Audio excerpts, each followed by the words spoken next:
Nee, tell us what's going on. 13 candidates, one has withdrawn, and it's just a few hours to the next election. Well, today seems as if it's been taken over by APC from the start of the day, from dawn.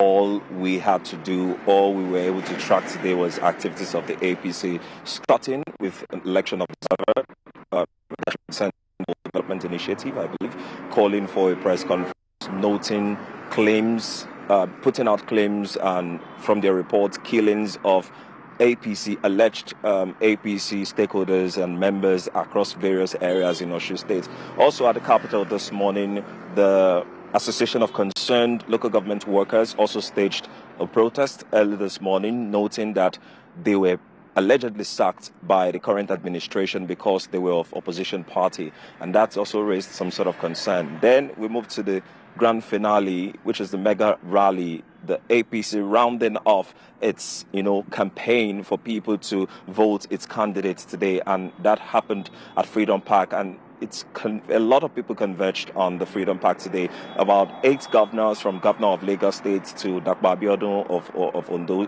Ogun State, to Governor of Ondo State, to Ubasani Kaduna State, Kwara State Governor. Even the Senate President was there to represent the President himself, and all of them were saying one thing: they want people to go out and vote for them. One other message was clear from what they were putting out today: they want some sort of realignment for the Osun State to align with the federal government in terms of polity, and of course they are proposing that would also happen in terms of development.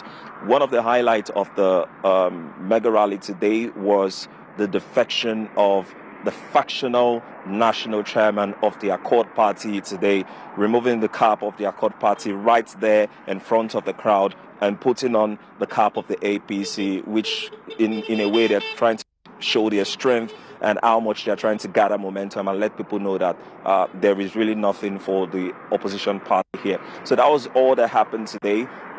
They've conversed, they've reeled out their messages, they've told people what they need to do, what they want for the people. They also called for peace, and they also mentioned that they don't want any sort of violence whatsoever.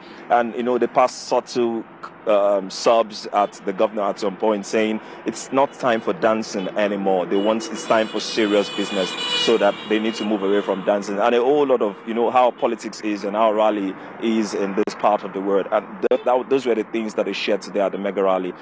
It's in the less than 6-7 hours now, the campaign, we won't be able to campaign anymore. So I want to believe that they've done their bit, and now it's left to the people to really decide as they go to the polls on Saturday. For tomorrow, there's a public holiday and there won't be work, so everybody will probably just be seated at home and they won't be campaigning anymore. It's just the messages they've ruled out today will resonate with the people, and the people will decide who will be their next governor.